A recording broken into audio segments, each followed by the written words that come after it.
let's talk about emotional attachments to paras.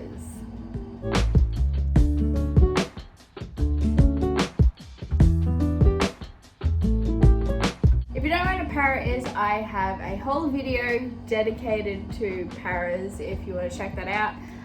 In short, a para is a character that a maladaptive daydreamer creates that they daydream about, that lives in their fantasy world. But us maladaptive daydreamers know that there is a lot more to it than just they're a character I made up, right? Like, no, I'm sorry. I get offended when people are like, oh, so it's like a character. No, it's not. Okay? This person has a life. It has feelings. This person is alive. This person, no.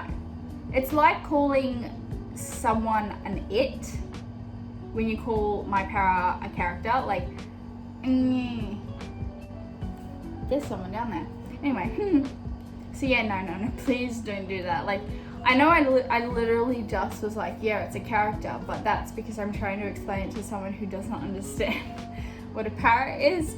But like, I hate it when people call it a character, because it's so much more than a character to me. They're my family. They'll go sad. Yeah. My paras are my family. They kept me safe and they raised me. Piggy break. Esquestio. Now we're back from that. This is so hard to talk about. A para, now,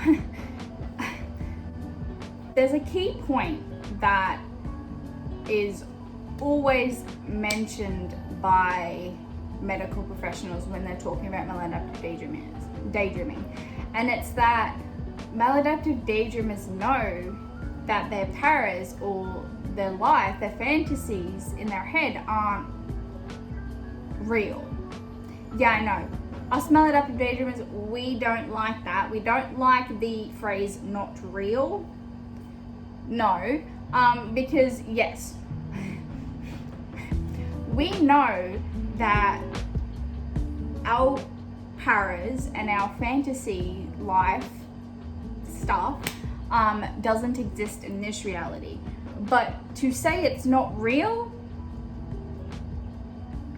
isn't accurate. Now, the reason I say this is because it is real to us. It is so real to us. You have no idea. Like, yes, I understand that when I'm done work, I can't physically, in this reality, go home to the home that I have in my fantasy life. I know that. But,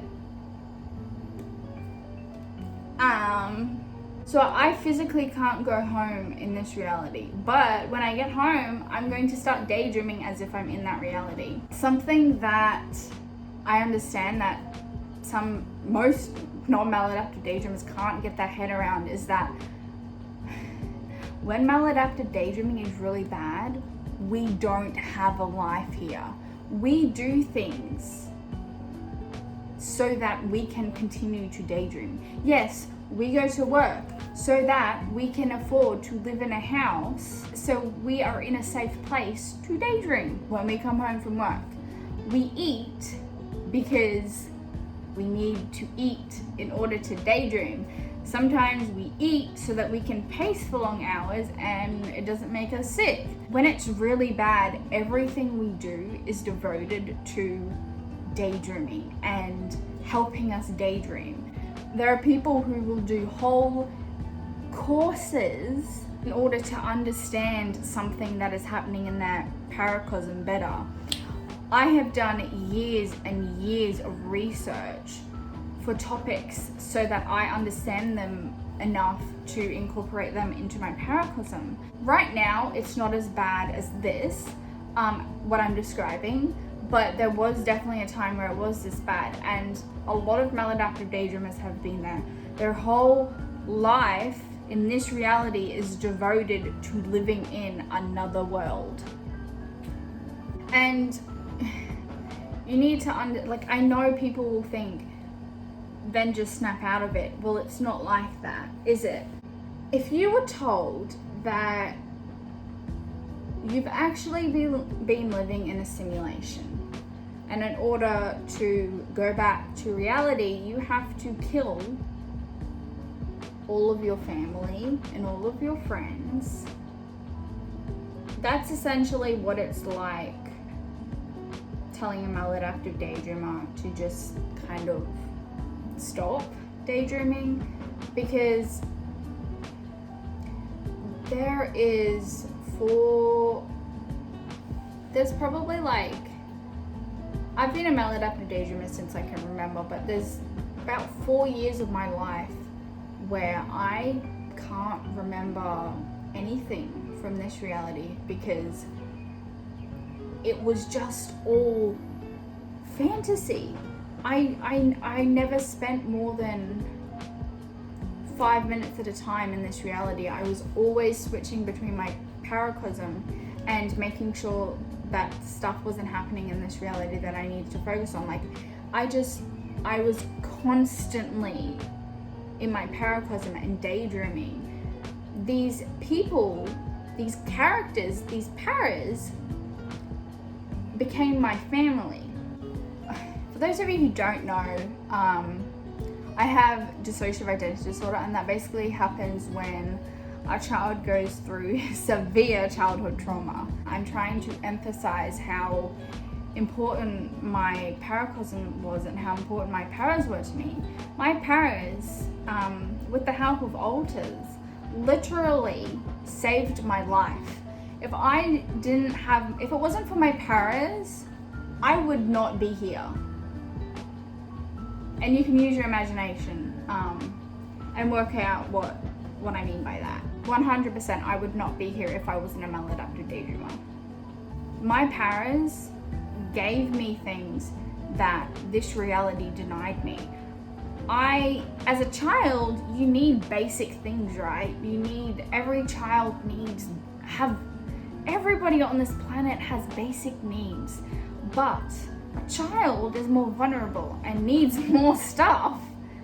And if the adults in the child's life can't provide that, well, luckily I had paras who did it. My paras literally raised me. When I think back on my childhood, I think about the childhood I had in my paracosm. I think about the childhood I had with my paras. I think about all the times we went out and did things and we were playing in the backyard. All of my memories somehow have incorporated my paras. I don't have memories without them. People don't quite understand that. If something happens in this reality, even now, if something major happens in this reality, it's going to somehow be morphed and then transferred into my paracosm. It might not be exactly the same event. It might be changed either slightly or a lot so that it can fit and make sense in my paracosm. But I guarantee every major event that happens in this reality somehow happens in my paracosm. I literally cannot live. My paracosm is merged with reality. And it's yes, I can tell the difference between, if I put my hand like this, I can tell the difference. I can see that there's a difference between my right hand and left hand, but they're still together, right?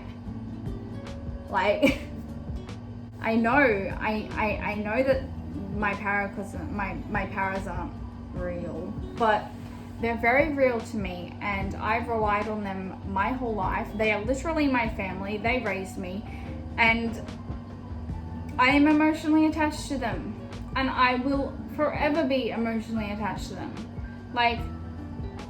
People tell me that they want to give up maladaptive daydreaming. How on earth could you do that?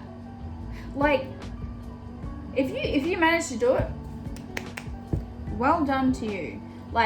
Actually well done, But I just can't imagine leaving that whole life behind. Literally my childhood, my whole being has had them in it, and just leaving them behind just isn't something I can imagine. How would you? Wow. Yeah, no, I could never do that. But if you can, I don't want to know about it because I'm not going to need the advice. I know, okay? You're emotionally attached to your parrots, and that's normal. It happens. I don't think is there a maladaptive daydreamer who isn't emotionally attached to their cousin? I mean, to the parrots? I don't think so. It's okay, so you're not alone. Anyway, enjoy the rest of your day. Bye! I need to go daydream.